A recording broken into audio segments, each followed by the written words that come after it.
কত জায়গায় হাত তুলে বলছে আল্লাহ, যার মা নাই, যার বাবা নয়,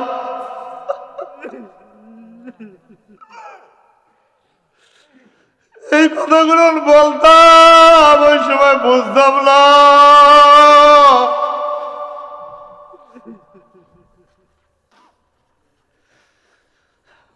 আজকে আমার বাবা দুনিয়ায় নাই,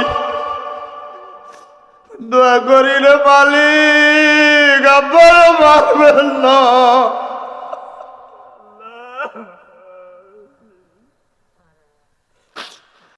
আমিও আপনাদের কাছে দোয়া চাই, আপনারা সবাই দোয়া করবেন আল্লাহ যেন তারে মাফ করিয়া দেয়। আরে না, শুধু আমাদের এলাকায় অনেক কবরবাসী আছে, মারা গেছে, দোয়া করবার মতন কোনো মানুষ দুনিয়ায় নাই।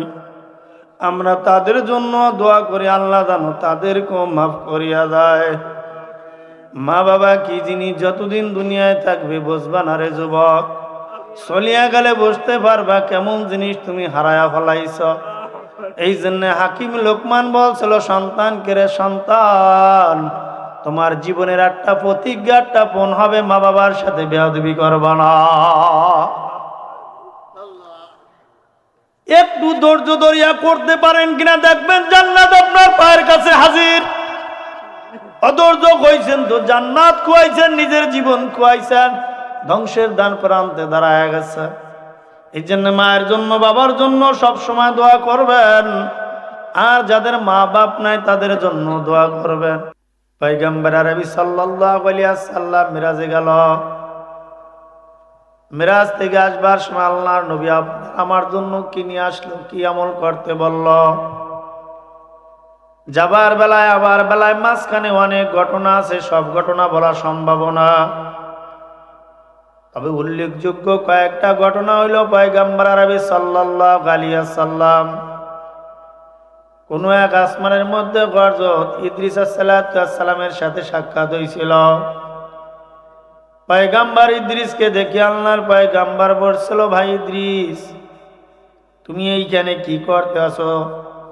বলে, আমি তো এইখানে এই আসমানের মধ্যে আমার অবস্থান।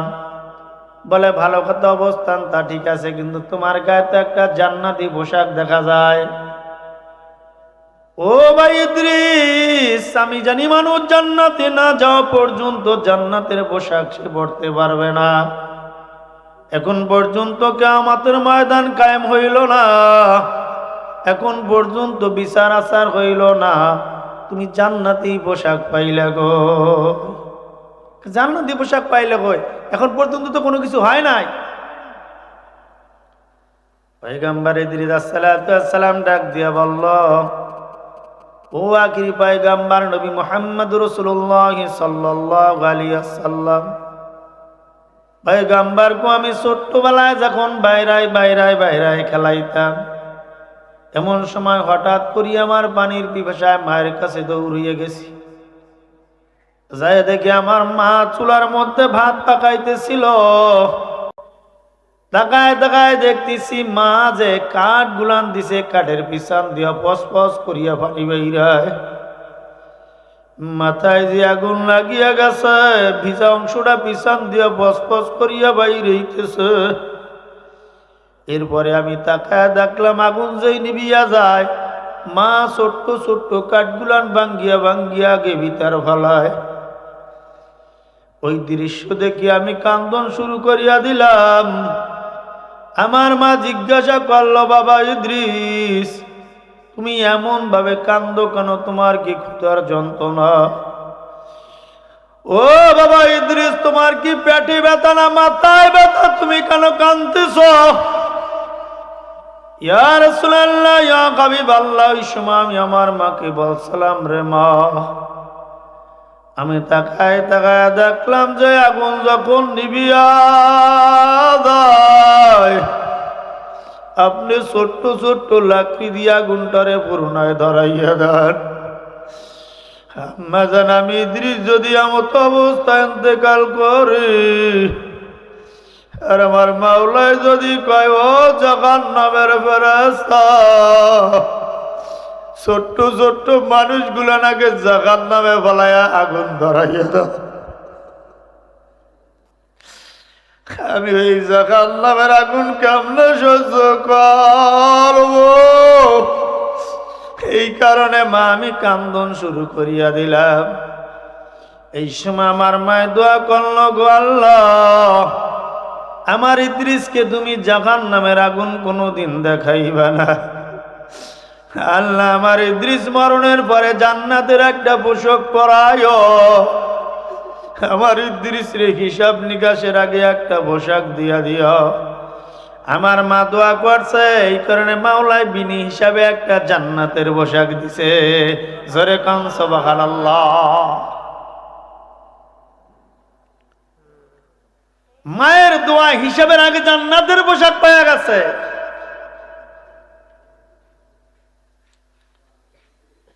আল্লাহর পয়গম্বর মিরাজে গেল, আর অসংখ্য ঘটনা আছে, সময় নাই, ওদিকে যাইব না।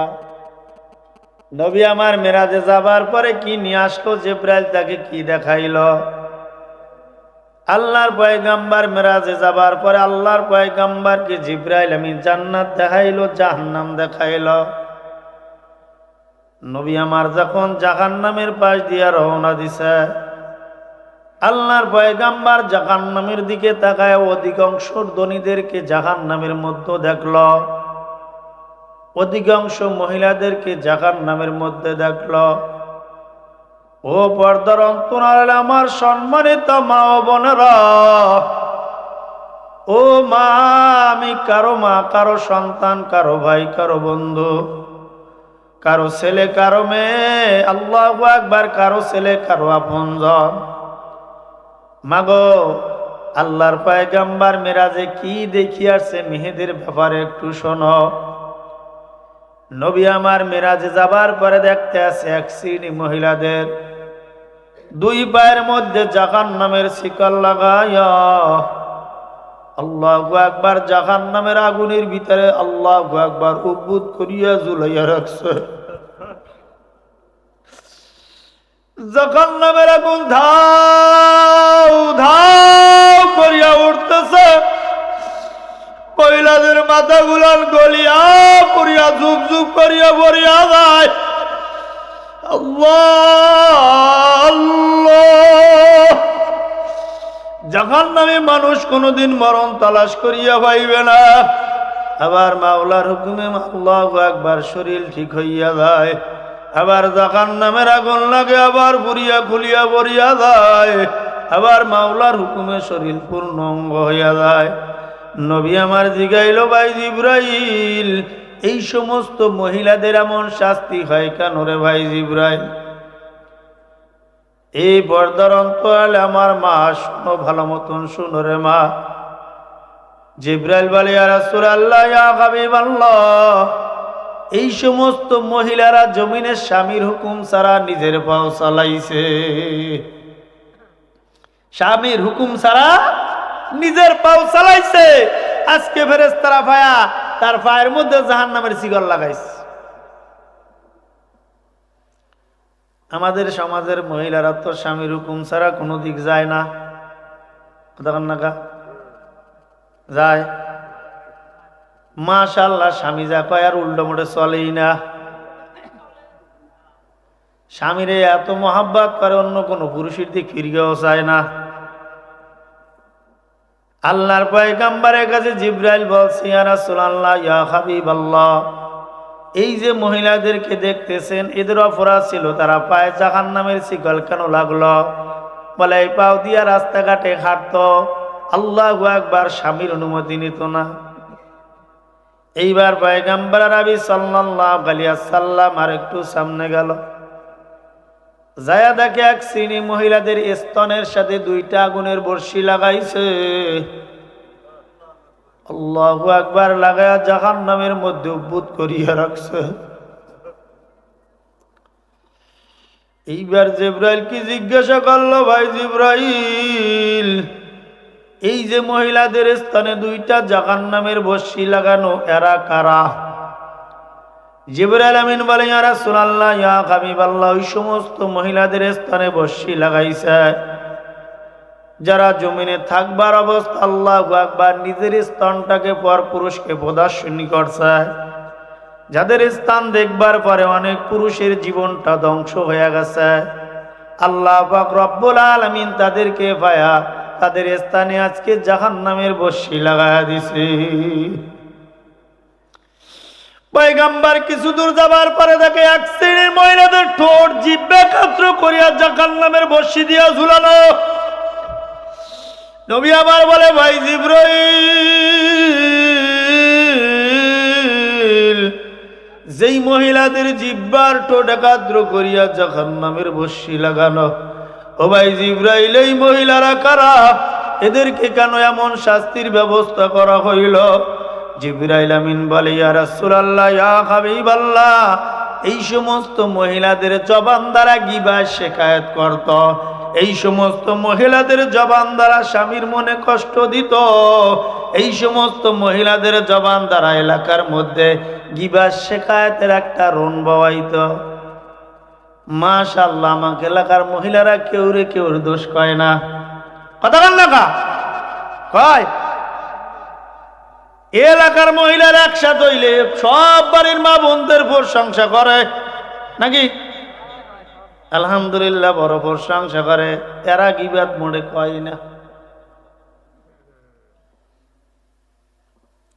ও পর্দার অন্তরালে আমার মা ও বোন, তোমার জন্য মাওলা জান্নাতটা একেবারে সহজ করিয়া দিছে। আল্লাহু আকবার। তুমি যদি জৈন অঙ্গ যদি হেফাজত করতে পারো, স্বামীর হুকুম মতন যদি চলতে পারো, 5 ওয়াক্ত ফরজ নামাজটা যদি আদায় করতে পারো, মাওলার হুকুম পর্দাটা যদি মানতে পারো, এই 4টা কাজ যদি কোনো মা বোন করে, কিয়ামতের ময়দানে আমার মাওলায় তারে জান্নাতের 8টা দরজা দিয়া বলাবে। জোরে কোন সুবহানাল্লাহ। অথচ একজন পুরুষ জান্নাত যাওয়া কিন্তু অত সহজ না। একজন পুরুষের সংসার চালান লাগবে, একজন পুরুষের রাষ্ট্র চালান লাগবে, একজন পুরুষের চেয়ারম্যানই লাগবে, মেম্বারই লাগবে, হাট বাজার লাগবে, মসজিদ চালান লাগবে, মাদ্রাসা চালান লাগবে, ব্যবসা বাণিজ্য করা লাগবে, 1000 রকমের কাম লাগবে। এরপরে সেজদা দিয়া মাওলাকে রাজি খুশি বানান লাগবে। আর মা বোনদের কোনো টেনশন নাই, 4 কাজ করছি তো জান্নাতি। জোরে বলেন কথা ঠিক কিনা? মাশাআল্লাহ, আমাদের অঞ্চলে যদিও এরকম কোনো মহিলারা থাকে, আমি মনে করি আজকে আলোচনা শুনবার পরে আমার মা তওবা করবে, এমন ভুল আর করবেই না।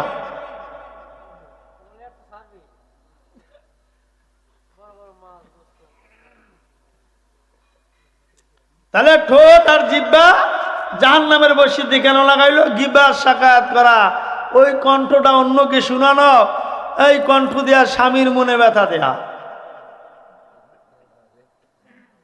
ভাইয়েরা আমার, বন্ধুরা আমার, পয়গম্বর আরবি সাল্লাল্লাহু আলাইহি ওয়াসাল্লাম কিছু দূর অগ্রসর হল, দেখে এক শ্রেণী মহিলাদের আল্লাহু আকবার, আল্লাহু আকবার, আল্লাহু আকবার, আল্লাহ। মহিলাদের আল্লাহু আকবার চক্ষু 2টা পুরুষ অঙ্গের মতন। পয়গম্বর জিজ্ঞাসা করলো, ভাই এই সমস্ত মহিলারা কারা যাদের আল্লাহু আকবার চক্ষু 2টা পুরুষ অঙ্গের মতন দেখা যায়? জিবরাইল আমার ডাক দিয়ে বলে, ইয়া রাসূলুল্লাহ, ইয়া হাবিবাল্লাহ, ও পয়গম্বর, কই সমস্ত মহিলারা হইল জিনাকারী মহিলা, যারা জমিনে জিনা করত। শুধু পুরুষ মহিলার বেলায় নাম, আল্লাহর হাবিব বলছে কিয়ামতের ময়দানে জিনাখোর পুরুষের চক্ষুটা কইবে স্ত্রীর লজ্জা স্থানের মতন, আর স্ত্রীর চক্ষু 2টা কইবে পুরুষ অঙ্গের মতন। কিয়ামতের ময়দানে উঠবার সঙ্গে সঙ্গে কাউরে চিনায়া দেয়া লাগবে না এইটা জিনাখোর, চিনায়া দেয়া লাগবে না এইটা হইল জিনাখোর নারী, এইটা হইল জিনাখোর পুরুষ। ওটার সঙ্গে সঙ্গেই বোঝা যাবে যে এই 2টা জমিনে ছিল জিনাখোর। জোরে বলেন কথা ঠিক কিনা? এ সম্মানিত আমার মায়েরা, আমার বোনেরা, শুধু তাই না রে মা, বর্তমান সমাজে পর্দার ব্যবস্থা তো নাই বললেই চলে। কিবা হুজুর বলেন, কিবা মসজিদের ইমাম বলেন, কিবা বক্তা বলেন, কিবা হাফেজ বলেন, কিবা মাওলানা বলেন, খোঁজ খবর নিলে দেখা যায় কোনো পর্দার ভালাই নাই। কথা কন না, কোনো পর্দা নাই। না পারি আমার বাড়ি পর্দা করতে, আপনাকে আর বলবো কি, পর্দাই তো নাই। মনে মনে চিন্তা করি, মাওলায় যদি জিজ্ঞাসা করে, রে পাগলা, জমিনে তুই সব পারলি, পর্দার হুকুম বাস্তবায়ন করতে পারলি না। ওরে পাগলা, জমিনে তুই সব বুঝলি, আমি মাওলারে কেন বুঝলি না? ওরে তুই জমিনে সব চিনলি, কেন কোরআন চিনলি না? কি জবাব দিবেন রে ভাই? এই জন্য আমি আমার মা বোনদেরকে বলবো, মা গো, মাওলার জান্নাতে যাওয়া একেবারে সহজ যদি মানিয়া চলা যায়, ঠিক না? এই জন্য মানিয়া চলার অভ্যাস করা লাগবে, পারা যাবে কিনা ভাই? এই যে রমজান মাস, নবী এই সমস্ত ঘটনা দেখে আসলো। এইবার নবী যখন মেরাজ করিয়া রওনা দিছে, আল্লাহ পাক রব্বুল আলামিনের সাথে অসংখ্য অগণিত কথাবার্তা, লেনদেন ইত্যাদি বলার সময় নাই। সর্বোপরি সর্বশেষ যেই কথাটা নবী আমার চলিয়ে আসছে, আবার ফিরে গেছে যে দ্বারা বন্ধুর সাথে আর একবার একটা চুক্তি করি আসি। চুক্তি যায় বলতে আছে, মালিক, আমার উম্মাদ গুলান মোডে জাহান নামে যাবে না এমন কোন আমল কি জমিনের ভিতর আছে?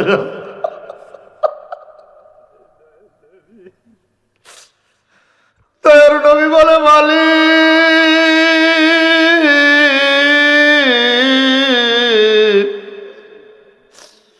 আমার উম্মাদ মোটেই জাহান নামে যাবে না এমন কোন আমল মাওলা আছে কিনা একটু আমারে শেষবারে বলিয়া দেন। আমার আল্লাহ ডাক দিয়া কয়, বন্ধু রে, জান বন্ধু, আপনারে আমি বলিয়া দিলাম, আমি আল্লাহ কালামুল্লাহ শরীফের মধ্যে 6666 আয়াত নাযিল করলাম কম বেশ। এর ভিতরে যদি কোনো একটা আয়াত আপনার উম্মত আমল করতে পারে, আপনার উম্মত যদি কোনো একটা আয়াত পড়তে পারে, ওই আয়াত অনুসারে যদি জীবন চালাইতে পারে, জীবন চালায় ওই আয়াতের বিধানে যদি আমি মাওলার কবরে আসতে পারে, আমি আল্লাহ ওয়াদা করলাম, নবী ইব্রাহিমকে যেমন আগুনে ফলানোর পরে আগুন তাকে খাইল না, আপনার উম্মত জাহান্নামে পড়লো, আগুন পোড়াইবে না। চিল্লায়ে বলেন সুবহানাল্লাহ। বলে জাহান্নামে পড়লো, কিন্তু সেই উম্মতকে জাহান্নাম ধরবে না। এরপরে বলতে আছে, মাবুদ গো, আপনি যে কোরআনের কথা বললেন, এই কোরআনটা তো আমার আখিরি বেলার উম্মতেরা একটু পড়তে পারবে কম। কথা ঠিক কিনা? বলে উম্মত গুলান বেশিরভাগ মূর্খ, কোরআন পড়তে পারবে না। ওগো আল্লাহ, তাদের বেলায় কি হবে? আল্লাহ পাক রব্বুল আলামিন বলে, আপনার কোন উম্মত যদি কোরআন শেখার জন্য চেষ্টা শুরু করিয়া দেয়, যদি শেখবার বেলায় যদি ভুলও পড়তে থাকে, যেমনি পড়ুক না কেন, পড়তে খরবে আমি তারে 10টা করিয়া নেকি দিব। আল্লাহু আকবার। নবী আমার ডাক দিয়ে বলে, মালিক রে, বিচারটা তেমন ভালো হইল না। আল্লাহ বলে, বন্ধু আপনি কি চান? বলে, ওস্তাদ রে, আপনি কয় নাকি দেবেন, এইটা একটু বলেন না যে শিখাইবে। আল্লাহ বলে, যে শিখাইবে তারে দেব 600 নাকি, আর যে শিখবে তারে দেব 10 নাকি। বন্ধু আল্লাহু আকবার। পয়গম্বর ডাক দিয়ে বলে, মাবুদ গো, এই বিচারটা আমার কাছে কেমন জানো হইয়া গেল রে মাওলা। ওস্তাদ এমনি চেয়ারে বসবে, সম্মানের সহিত আদেশ করিয়া ভরাইবে, আমার উম্মতেরা লজ্জা চলম বালাইয়া মাটিতে বসিয়া বসিয়া পড়বে। ও মাবুদ গো, ওস্তাদকে যদি আপনি 600 নেকি দেন, আমার উম্মত পড়ার বেলায় 600 নেকি দেয়া লাগবে। আল্লাহ বলে, বন্ধু রে, আমি জানি আপনি একটু দাবি করতে পারেন, এই কারণে আমি আল্লাহ আপনার দাবি পূরণ করলাম। শেখার বেলায় একটা হরফ যখন শিখবে, আমি আল্লাহ শিখনেওয়ালারে শিখানেওয়ালারে উভয়কে 600 নেকি দিয়া দিব। এইবার আল্লাহ পাক রব্বুল আলামিনের কাছে বলে, বন্ধুরে রওনা তো দিলাম। জামাতে নামাজের বেলা ইমাম সাহেব যখন কেরাত পড়বে, ইমাম রে কয় নাকি দিবেন, মুসল্লি রে কয় নাকি দিবেন, একটু বলেন। আল্লাহ বলে ইমাম সাহেবের 600 নাকি মুসল্লির 10। এই বিচারটাও তো হইল না। কয় কেন? কয় ইমাম সাহেবকে তো এমনি সম্মান দেশ, ইমামের জায়গায় দাঁড়াইবে, আজান দেবার পর ইমাম সাহেব মুসল্লা দিয়া বাইরে যায় নামাজে দাঁড়াবে। আজান দেবার পরে আমার গরিব উম্মাদ গুলান মার দিয়া দৌড় মারবে। আজান দেবার পরে আমার গরিব উম্মাদ গুলান দোকান গুলান টাস টাস করিয়া বন্ধ করবে। আজান দেবার পরে আমার গরিব উম্মাদ গুলান রিক্সাকে ব্রেক মারবে, মারিয়া মারিয়া কাজকর্ম ফালায়া দৌড়ে আসিয়া মালিক মসজিদে দাঁড়াইবে। ওগো আল্লাহ, যে দৌড়িয়ে আইলো তার 10 নাকি, আর যে জায়গায় বরিয়া নামাজ পড়াইলো তার 600 নাকি। এইটা তো হইতে পারে না। আল্লাহ বলে, বন্ধুরে খেয়াল দিয়া সোনার বিনিময় দনজনার সমান নাকি? এর নাম হইল দয়ার নবী, এর নাম হইল মায়ার নবী। নাই নাই নাই, নবী কখনো উম্মত বলে নাই। নবী মরণকালে উম্মত বলে নাই, কিয়ামতের ময়দানও ভুলবে না। হাসর পঞ্চরাত মিজানে কোথাও কিন্তু নবী আমার উম্মত ভুলবে না। এই জন্য আমার ভাইয়েরা, আমার বন্ধুরা, নবীর সুন্নাতের পরে আমল করেন, বেশি বেশি পরিমাণে এই মাসে নফল ইবাদত বন্দেগী করেন। আল্লাহু আকবার। আমার ভাইরা, আমার বন্ধুরা, ও পর্দার অন্তরাল আমার মা ও বোনেরা, মরা তো লাগবে না, মরিয়া পারবো না। এই জমিনের ভিতর আমি আজকে কতই অহংকার করি, টাকার গরম, পয়সার গরম, ক্ষমতার গরম, চেহারার গরম, সৌন্দর্যের গরম, অহমিকার গরম। একবারও কি চিন্তা ভাবনা করিয়া দেখছেন এত সুন্দর জৈবন, এত সুন্দর সুচিহিরমান? ও মা, আপনার চাইতে কি ভালো চেহারাবান কোনো মহিলা মরে না? কথা কন না কা? ও মা, তোমার চাইতে কত ভালো ভালো মহিলারা ইন্তেকাল করলো। শুধু তাই না রে মা, আমার মাওলায় যদি একবার দাস্ত আর কয়েকবার বমি করাইয়া ফেলায়। তোমার চেহারা যত সুন্দর থাক, তোমার স্বামীও তোমার নাক মুখের দিকে তাকাইতে পারে, বাপ্পাও তোমার চেহারার দিকে তাকায় না। আল্লাহ না করুক মাগো, তোমার যদি জল বসন্ত হইয়া চেহারাটা একটু নষ্ট হইয়া যায়, আল্লাহু আকবার, রোগের কারণে যদি তুমি 2 মাস বিছানায় পড়িয়া থাকো, তোমার গা দিয়া যখন দুর্গন্ধ আসে, কেউ তোমার দিকে ফিরিয়া তাকায় না। তোমার চোখের কোনায় কাতর জমলে কোনো বন্ধু বান্ধব পাওয়া যায় না।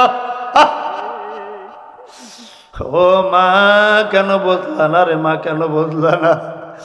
ও দুনিয়াদার নেতারা, ও শক্তিশালী মহাজনরা, ও টাকাওয়ালারা, ও ধনীরা, একবারও কি চিন্তা ভাবনা করিয়া দেখছো?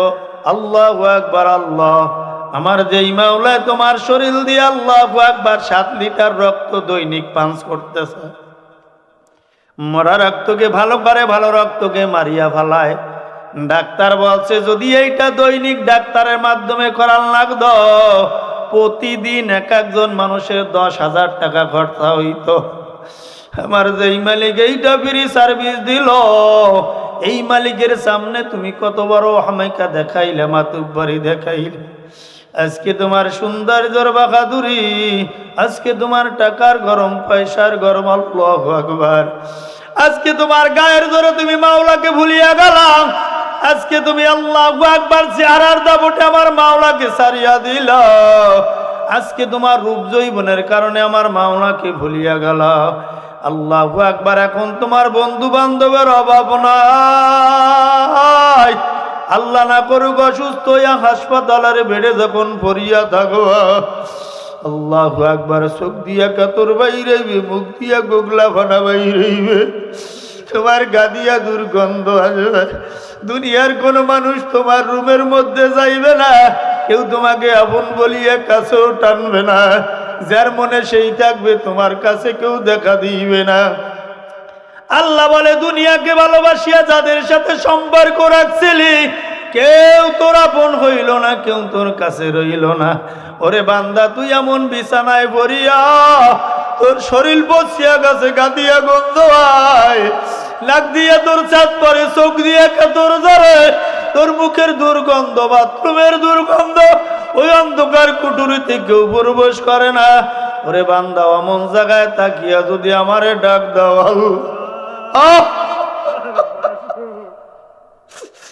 বলে বান্দা অমন অবস্থায় যদি আমারে ডাক দাও আল্লাহ, বলে দুনিয়ার কোন মানুষ তোর দিক ফিরিয়া তাকাইল না, আমি আল্লাহ ওই সময় তোর ডাকে সাড়া দিয়া দিই। জোরে কান সুবহানাল্লাহ। এই জন্য আমার ভাইরা, আমার বন্ধুরা, আল্লাহ আমাদেরকে কত মহব্বত করে, কত ভালোবাসে। এই মালিকরে আমরা কেন ভালোবাসলাম না? ইতিহাস আপনাদের জানা আছে, সাদ্দাত মাওলার সাথে চ্যালেঞ্জ করিয়া জান্নাত বানাইছিল কিনা? কথা বলেন। সাদ্দাত জান্নাত বানাইলো, মাওলার জান্নাতে যাবে না।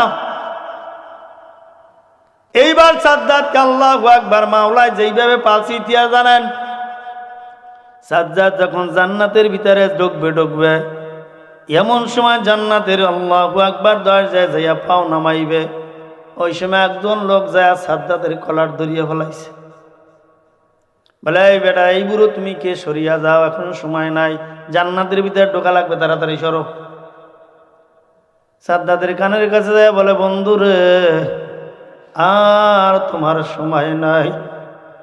মাওলায় 700 বছর তোমারে বাঁচাইছে, এর মধ্যে সর্দি জ্বরও দেয় নাই, পেটে ব্যথাও দেয় নাই, কাশিও দেয় নাই।